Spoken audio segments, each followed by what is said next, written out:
오늘 설교 제목은 기도와 나의 책임, 본문은 느헤미야 4장 7절에서 14절입니다. 제가 봉독하겠습니다. 산발락과 도비야와 아라비아 사람들과 암몬 사람들과 아스돗 사람들이 예루살렘 성이 중수되어 그 테러한 곳이 수보되어 간다 함을 듣고 심히 분하여 다 함께 꾀하기를 예루살렘으로 가서 쳐서 요란하게 하자 하기로 우리가 우리 하나님께 기도하며 제 일을 인하여 파수꾼을 두어 주야로 방비하는데 유다 사람들은 이르기를 흙무더기가 아직도 많거늘 담보하는 자의 힘이 쇠하였으니 우리가 성을 건축하지 못하리라 하고 우리의 대적은 이르기를 저희가 알지 못하고 보지 못하는 사이에 우리가 저희 중에 달려 들어가서 살육하여 역사를 그치게 하리라 하고 그 대적의 근처에 가는 유다 사람들도 각처에서 와서 10번이나 우리에게 구하기를 너희가 우리에게로 와야 하리라 하기로 내가 성이 낮고 넓은 곳의 백성으로 그 종족을 따라 칼과 창과 활을 가지고 서게 하고 내가 돌아본 후에 일어나서 귀인들과 민장과 남은 백성에게 구하기를 너희는 저희를 두려워 말고 지극히 크시고 두려우신 주를 기억하고 너희 형제와 자녀와 아내와 집을 위하여 싸우라 하였느니라. 아멘. 제가 기도에 대해서 여러 번 설교 말씀을 드렸습니다. 2달 했는데 그거를 이제 복습도 하면서 오늘 좀 마지막 설교를 제가 하려고 합니다. 첫 번째 제가 말씀드린 것 중에 하나가 기도에는 순서가 있다는 거 여러분 기억하시죠? 5손가락. 첫 번째가 찬양, ACTS라고 Act, Adoration, 찬양. 그래서 이 우주 만물은 창조의 하나님의 영광을 찬양합니다. 그러므로 우리도 우주 만물과 같이 하나님을 찬양해야 됩니다. 그럼 하나님의 무엇을 찬양하는가? 주로 하나님의 속성과 그 하신 일을 찬양하는데 속성에는 주로 하나님의 전능하심, 또 지혜, 또 하나님의 성품, 그러니까 거룩히, 사랑, 신실 이런 여러 가지 하나님의 모든 특징들을 기억하면서 우리가 하나님을 찬양하는 것이 우리 피조물의 첫째 책임입니다. 그럼 우리가 앞으로 영원토록 하나님 찬양해야 되기 때문에 우리가 기도할 때 먼저 찬양한다는 걸 잊어버리면 안 돼요. 우리가 하나님을 높여드리고 하나님을 기쁘게 해드리고 그 하나님의 위대하심을 우리가 인정하고 그 다음에 하나님과 대화를 해야지. 우리가 누구에게 부탁하러 갈 때에 먼저 내가 부탁하는 거 적은 것 종이를 참 내밀면서 이거 빨리 해주세요 이렇게 한다면 그 사람이 저에게 아주 기분 나쁘게 대하겠죠. 그러면 우리가 하나님을 먼저 인정하고 하나님 높여드려야 돼요. 찬양. 두 번째는 우리가 자백. 제가 생각하기에 시편 139편 23절 이게 참 우리가 자백에 대해서 잘 말씀하신 것 같아요. 다윗의 시인데 제가 읽어보겠습니다. 139편 24절 23절 하나님이여 나를 살피시사 내 마음을 아시면 그러니까 내가 내 죄를 다 알지 못합니다. 내가 뭐를 죄를 범했는지도 다 기억 못해요. 내가 죄를 범하면서도 내가 죄를 범한지도 몰라요. 우리가 항상 기뻐하라. 우리 항상 기뻐 안 하거든요. 그것도 죄예요. 하나님은 기쁘게 안 하거든요. 그러니까 우리가 쉬지 말고 기도하라. 이것도 우리가 못하지 않습니까? 그런 것도 다 죄예요. 우리가 하나님의 뜻대로 행지 못하는 이 모든 죄. 그것을 하나님이 지적해줘야 내가 깨닫지. 안 그럼 몰라. 그러면 하나님이여 나를 살피소. 성령이 나를 마음을 살피사 내 마음을 아시고 나를 시험하사 내 뜻을 아옵소서.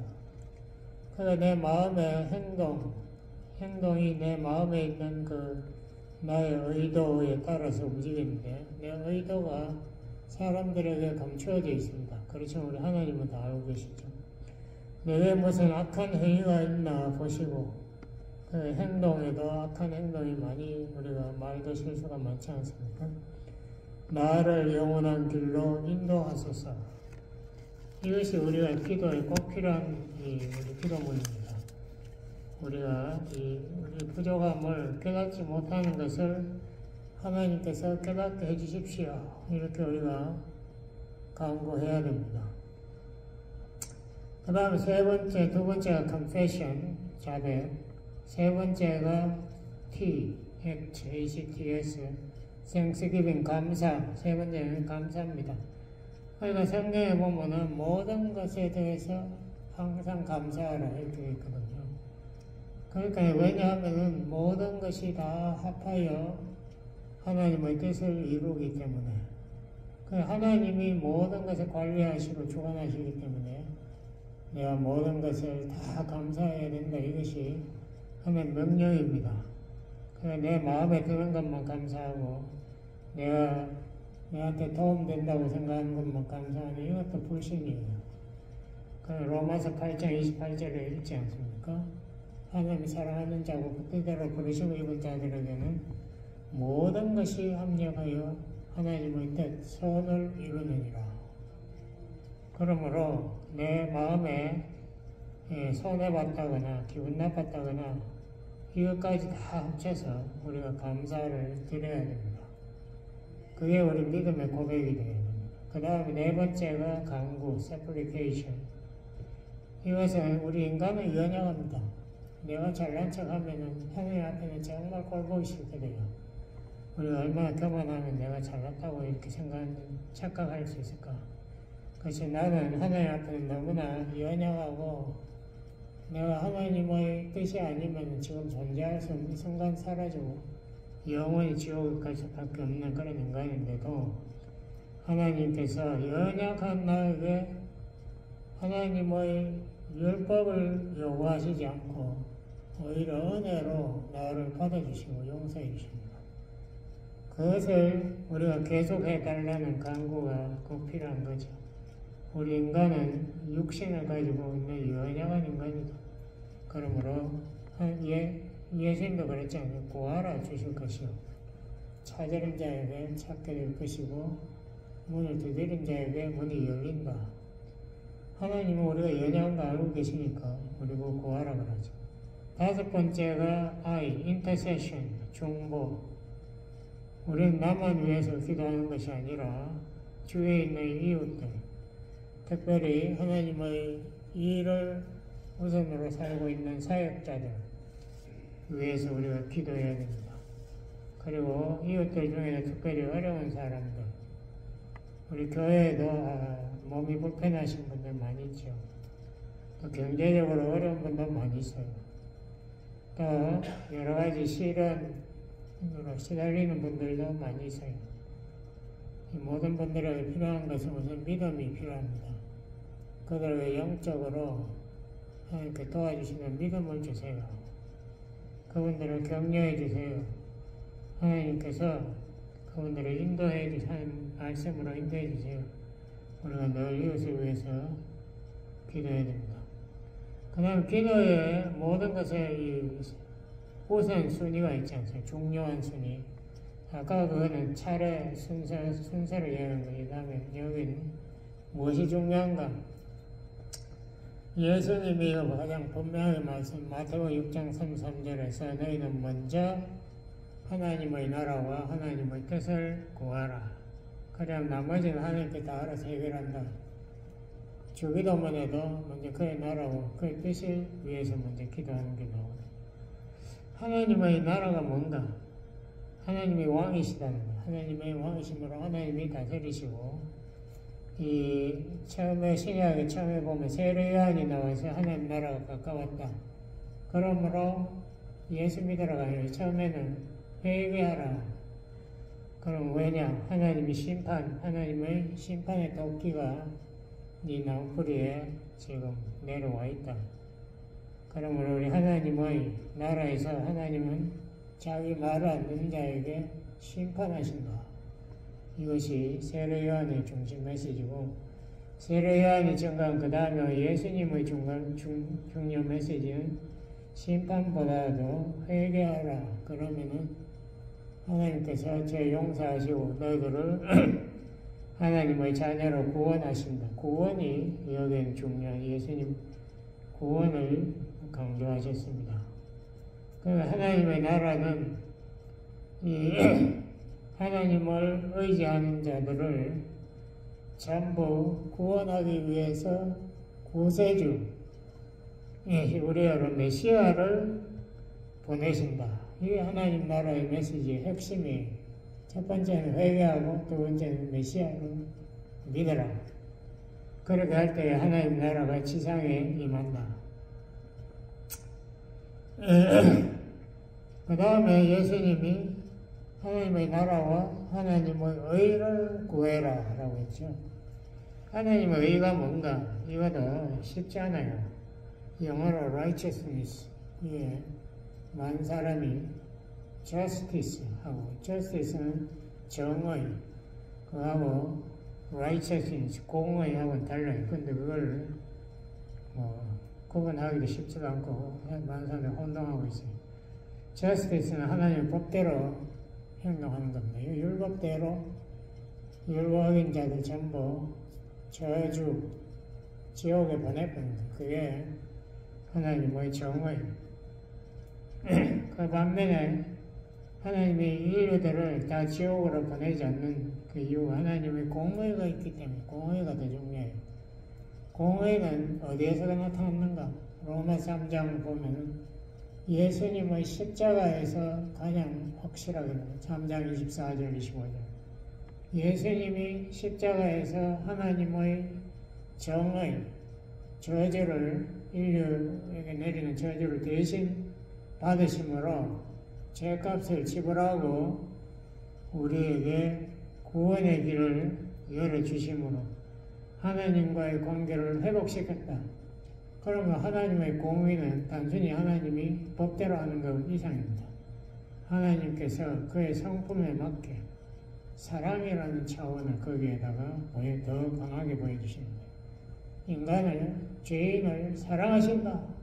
정의로는 불가능한 이야기인데 공의로는 가능해요. 예수님이 십자가를 지심으로 우리가 하나님의 용서를 받고 하나님의 자녀가 될 수 있다. 그리고 이 죄인들이 예수님의 거룩한 의를 선물로 받을 수 있다. 우리가 의인이 된다. 그게 하나님의 공의다. 공의. 그거를 먼저 구하라. 하나님 나라와 하나님의 의를 먼저 구하라. 이 십자가를 우리는 먼저 구하고 이웃을 위해서도 그 사람이 잘났다고 큰소리치고 세상을 따라가더라도 그 사람의 영안이 열려가지고 십자가를 바라볼 수 있도록 불쌍히 여겨다 하나님 주세요. 그가 하나님의 나라와 하나님의 의를 볼 수 있는 영안을 되게 해주세요. 우리가 이렇게 우선적으로 기도해야 됩니다. 그 다음에 요한복음 15장 7절에 보면 이렇게 기도 응답의 열쇠가 여기 있어요. 15장 7절에 너희가 내 안에 거하고 내 말이 너희 안에 거하면 무엇이든지 원하는 대로 구하라. 그리하면 이루리라. 여기에 중요한 것은 예수님이 우리 마음에 거하셔야 돼요. 그거는 예수님을 우리가 구세주로 영접하면 예수님이 우리 마음에 들어오신다고 그랬어요. 요한복음 1장 12절 우리가 예수님을 마음의 믿음으로 모시고 그 다음에 예수님의 말씀이 내 마음에 거하도록 우리가 매일 말씀을 읽고 공부하고 묵상하고 그걸로 안 돼. 마지막 제일 중요한 실천, 순종할 때에 말씀이 우리와 동거한다, 거한다, 동거한다, 같이 산다. 그 말씀이 우리 마음에서 살아 움직이게 할 때에 기도의 응답도 온다라고 예수님 말했습니다. 그러므로 예수님은 하나님의 말씀이 우리 마음속에 살아 있어야 우리의 삶이 하나님의 말씀을 따라가고 우리가 하는 기도에도 하나님이 듣는다. 우리가 마지막으로 또 말하고 싶은 것이 우리 인간은 연약하다 이것을 잊어버리면 안 돼요. 안 그러면 인간이 금방 교만해져. 겸손하려면 인간이 내가 연약한 것을 항상 고백하고 우리가 예수님 말씀하신 대로 마태복음 7장 7절 8절 구하라 주실 것이요 하나님이 우리에게 명령하신 겁니다. 너 구해야 돼. 그 기도 안 하는 자는 구할 필요가 없다고 생각합니다. 교만한 자는 기도 안 하는 거지. 우리가 늘 기도를 왜 하는가? 하나님이 구하라고 했으니까 순종하는 것도 있지만 내가 연약하니까 하나님 도움 없이는 나는 영혼도 떠지지 않고 사탄의 시험에도 이길 수가 없고 하나님의 은혜와 축복을 받을 수가 없어요. 그러므로 우리가 연약함을 위해서 기도하는데 거기에 주기도문 후에도 예수님이 설명했듯이 제일 먼저 다시 예수님이 강조한 것이 용서입니다. 너희가 용서 안 하면 하나님도 용서 안 한다라고 분명히 적혀 있어요. 그거를 무시하는 인간은 하나님의 은혜를 받을 수 없습니다. 하나님 예수님이 분명히 말씀하셨어요. 우리가 내 이웃도 나와 마찬가지로 연약한 존재다. 이거 먼저 깨닫는 게 인간에게 가장 중요한 깨달음의 하나입니다. 내가 이웃을 불쌍히 여기고 사랑하기 전에 우선 용서를 해야 돼. 용서. 그래야 그 사람과 내가 사랑의 관계가 시작되는 거예요. 용서 안 하면서 사랑한다? 거짓말하지 말아요. 용서하는데 어떻게 사랑이 가능해요? 그러니까 용서하는 게 그렇게 중요합니다. 용서를 해야 돼요. 예수님이 그랬죠.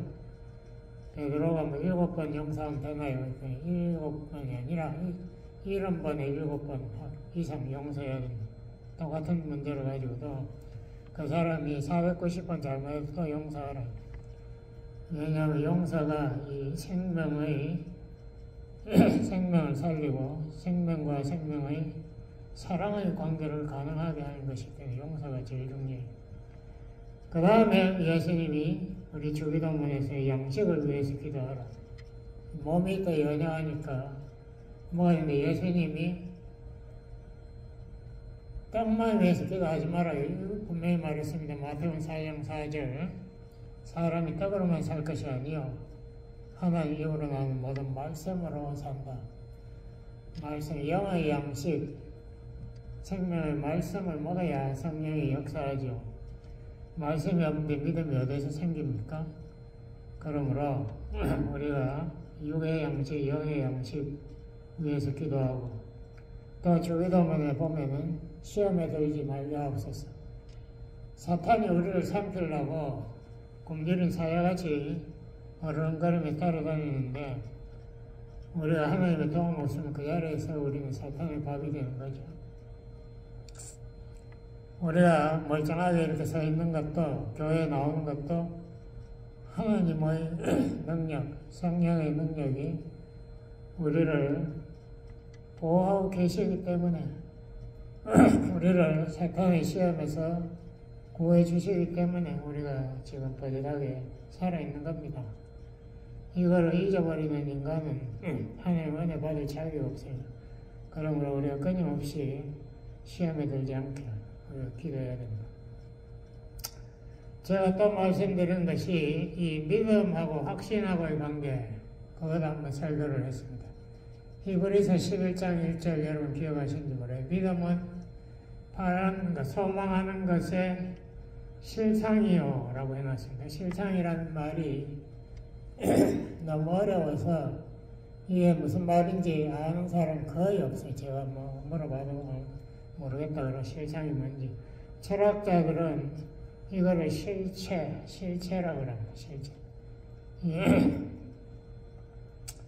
이게 플라톤이 이야기한 실체, 그 정원이 참되고 영원하고 불변한 참 진리의 핵심, 그게 뭔가 실체. 그 핵심이 바로 믿음 안에 있대요. 믿음이 우리의 소망의 실체다. 그러니까 우리가 영원한 진리를 찾으려면 물론 말씀을 읽어야 되겠지만 그 말씀을 믿어야 돼. 믿을 때에 우리의 영혼이 탁 열리는 거예요. 그러면 그 말씀 안에 있는 모든 보화가 눈에 확 들어오는 거예요. 그것을 우리가 믿음이 한다 이거예요. 그 다음에 믿음은 보지 못하는 것들의 증거라 이렇게 말해요. 철학자들이나 과학자들은 뭐든지 봐야 그것이 진리라고 주장하더라고요. 그 영국의 경험주의 철학자들이 그 프란시스 베이컨이 그랬어요. 예? 보는 것이 듣는 것보다 100배 낫다. 보는 것이 확실하다. 뭐 이런 말도, seeing is believing, 뭐 이런 말도 했는데, 그것보다 우리에게 중요한 것은 믿음이 보는 것보다 억배 낫다 이거예요. 아무리 봐도 믿음으로 보지 않으면 성경 말씀 안만 읽어봐야 그게 무슨 소린지 밤낮 몰라. 읽어봐야 시간만 낭비하지. 그 말씀을 믿음으로 볼 수 있도록 기도를 해야 돼요. 성령의 역사에서 이 깜깜한 내 눈을 뜨게 해주세요. 이스라엘 민족이 메시아를 바로 앞에서 보면서도 그 사람을 십자가에 못 박았잖아. 영혼이 감겨 있으니까 하나님의 아들 메시아도 못 알아보는 거예요. 그 사람들이 성경 율법을 외우고 발광을 떨어봐야 그게 무슨 소용있겠어요? 그거 소용없습니다. 보는 것보다 훨씬 중요한 게 믿음이에요. 믿음으로 그 하나님의 진리를 하나님이 증거하는 것을 우리가 보게 되므로 우리가 확신이 생긴다. 예? 보는 것보다 더 뚜렷한 확신이 믿음으로 생긴다. 거기에서 또 중요한 말씀 하나 더 하면 예수님은 하나님의 모든 약속을 성취시키시는 열쇠입니다. 고린도후서 1장 20절에 있죠. 그래서 예수님 때문에 우리는 하나님의 말씀에 항상 아멘으로 받아들여야 돼요. 아멘. 믿습니다. 반드시 그렇게 될지어다 하는 뜻입니다. 아멘이. 왜 우리가 아멘 합니까? 예수님이 성취자이기 때문에. 예수님이 우리의 죄 문제도 해결했고, 율법 문제도 해결했고, 우리의 영생 문제도 해결했기 때문에 우리는 아멘으로 확신을 고백하는 겁니다. 그 다음에 또 제가 강조한 것이 순종과 기도가 중요하다. 야고보서 2장 보면은 순종하지 않는 믿음은 죽은 믿음이다. 이런 무서운 말도 있습니다. 예? 믿는다 하지만은 삶의 실천이 없으면 거짓말이다. 사기, 위선, 그 율법주의자들이 하는 짓이죠. 믿음으로 안 하고 지가 하겠다고 악을 쓰면서 자기 내세우는 것들. 가짜.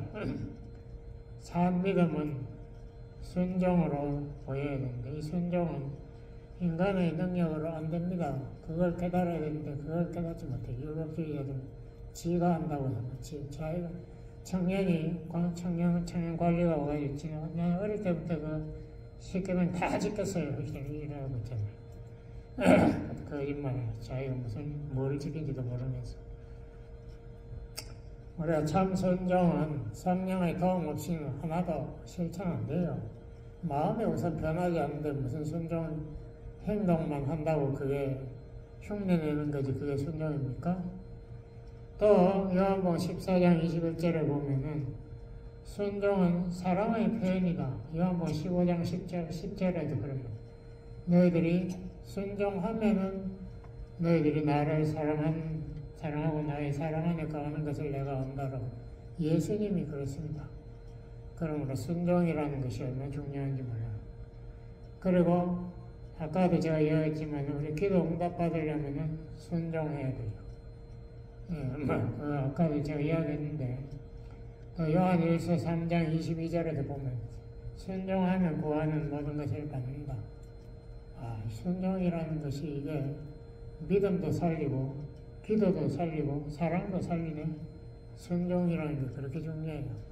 몸으로 실천하는 것 이것이 있어야 이것이 영적 예배가 가능하다. 로마 12장 1절에 나오지 않습니까? 그러므로 형제들아 내가 하나님 모든 자비하시면 너희를 권하는 너희 몸을 하나님 기뻐하는 사안제사 이거 순종하는 것이 진짜 제사다. 이거 순종. 너희 몸을 하나님 기뻐하시는 사안제사로 드리라. 그것이 하나님 기뻐하시는. 그 다음에 마지막으로 제가 오늘 또 말씀 본문에서 느헤미야도 읽었는데 기도만 한다고 해서 모든 것이 해결된다는 그런 착각하는 사람들 많아요. 제가 여기 제 동네에도 라미라다에도 뭐 교회에 있으니까 거기 교회에 나가 새벽 기도 나간다고 막 자랑하는 사람들 많아요. 저 매일 기도하는데 뭐 그런 교회가 어디 있느냐 그냥 뭐 큰 소리 치고 제가 그랬습니다. 기도하고 나서 당신이 그러면 기도한 것을 삶에 실천하십니까? 뭐 그건 하나님께 맡겼네. 그런 주장이 성경에 어디 있어요? 오늘 느헤미야에서도 여러분 보시다시피 느헤미야가 페르시아의 포로로 잡혀갔다가 처음에는 이제 바벨론의 포로로 갔겠지. 그 다음에 바벨론이 페르시아에 망하고 페르시아의 포로로 있다가 왕에게 잘 보여가지고 지금 이제 예루살렘 성 무너진 것을 중건하러 돌아오고 있어. BC 444년 외우기도 좋아. BC 444년에 돌아왔는데 그때 예루살렘 와보니까 거기 사는 사람들이 사마리아인들이 살고 있어. 사마리아인은 포로로 안 잡혀가고 이 바벨론에서 데리고 온 이방 민족과 혼혈한 민족이 사마리아인입니다. 이 사람들이 뭐 예루살렘 성 세운다니까 뭐 방해를 하니까. 그래서 느헤미야 4장 아까 읽었는데 보면 4절 이후에 보면 느헤미야 먼저 하나님께 기도했습니다. 하나님께 일러 바쳤어요. 하나님 뭐 다 아시겠지만 이제 사마리아인들이 우리를 방해하고 있습니다. 그래서 사람들이 그걸 보고 너무 절망해서 지금 일을 안 하려고 그래요. 그러니까 하나님께서 우리에게 능력 주시고 지혜 주셔서 도와주세요 하고 그 다음에 4장 7절 이후에 보면 느헤미야가 파수꾼을 세웠다. 파수꾼을 왜 세웠나? 성벽이 무너진 곳에는 그 대적들이 걸어 들어올 수 있잖아. 성벽이 없으니까. 그래서 거기에는 나팔을 하나 주고 이 파수꾼들을 하나씩 세워놨어요. 그래서 적들이 걸로 들어오면은 나팔을 불면 우리가 모여와서 같이 물리치겠다. 그 다음에 또 4장 13절 이후에 보면은 느헤미야가 일하는 사람들에게도 전부 칼과 창과 활을 나누어 주었다. 왜냐하면은 일하다가도 저 원수들이 덤벼들면은 너희를 칼과 창과 활로 막 싸워야 한다니. 일을 하면서 싸워라요. 느헤미야가 기도만 하면 하나님 도와주실 건데 왜 칼과 창과 활이 필요합니까? 그런 이야기 했나요? 왜 파수꾼을 왜 세웁니까? 하나님이 다 보고 있는데. 이 기도의 착각을 우리가 고쳐야 됩니다. 우리 기도했다고 해서 모든 게 자동적으로 된다는 거 성경에 없습니다. 하나님이 하시지만은 아까 우리 주보에도 나오지 않습니까? 여기 필립보서 2장 12절 이하에 보면 너희 안에서 행하시는 이는 하나님이시니 하나님이 행하시지만은 자기의 깊은 뜻을 위하여 너희로 우리로 하여금 소원을 두고 행하게 하시나니 하나님만 하는 게 아니고 우리도 같이 하게 하신다. 그러므로 모든 일을 원망과 시비가 없이 하라. 하나님께서는 혼자 하시는 하나님 아닙니다. 혼자 하시는 인간 만들 필요도 없잖아. 하나님 천사들도 있는데 인간을 말라고 만들어. 하나님이 우리 인간들, 연약한 인간들을 써서 하나님의 나라를 세우겠다는 겁니다. 하나님의 모습, 예수님의 모습을 세상에 나타내게 하겠다는 거예요. 같이 일한 우리가 동력자라는 고린도전서에도 나오지 않습니까? 하나님은 우리가 같이 일하기를 원하세요. 그러므로 우리가 기도한다고 해서 제가 옛날에 중고등부 애들 지도할 때 보니까 애들이 뭐 와가지고 기도하면서 그런 기도를 하더라고. 내일 시험 잘 치게 해주세요. 네가 그럼 시험 준비 공부는 충분히 했나? 그러니까 뭐 부정해도 우리가 기도했으니까 믿음으로 같이 했으면 이렇게 썼더라고. 그래서 제가 그랬어요. 이 병신들아, 너가 기도만 했다고 하나님이 네 모르는 거 그냥 막 답 맞춰줄까? 우리 하나님은 그런 엉터리 하나님 아니야. 네가 최선을 다해서 집에 가서 3번 복습하고 기도하고 시험 쳐라. 그래야 하나님 도와주시지.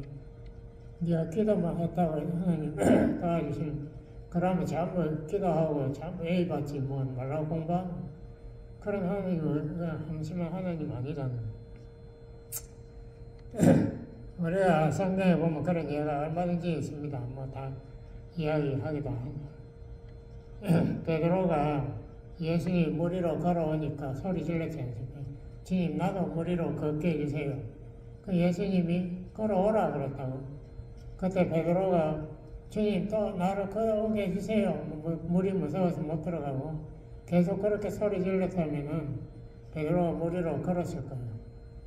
예수님 걸어오라고 하니까 베드로가 물 위로 갈릴리 바다 위로 뛰어내렸어요. 처음에는 걸었다고. 그런데 파도가 바람이 너무 세게 보니까 그거 보고 무서워가지고 시험에 들어가지고 그만 물에 빠졌지만 그래도 물 위로 걸은 사람 베드로밖에 없어요. 순종하면 하나님 역사하신다. 기도만 한다고 해서 하나님 역사 안 해요. 그걸 우리가 깨달아야 됩니다. 우리 시간이 많이 됐으니까 기도하고 마치겠습니다. 하나님 감사합니다. 아버지 하나님, 우리에게 기도와 말씀의 중요한 이 무기를 허락하신 하나님 아버지, 우리가 성실히 기도하고 말씀 읽어서 하나님 말씀을 삶에 실천할 수 있도록 도와주세요. 예수님 이름으로 감사 기도드렸습니다. 아멘.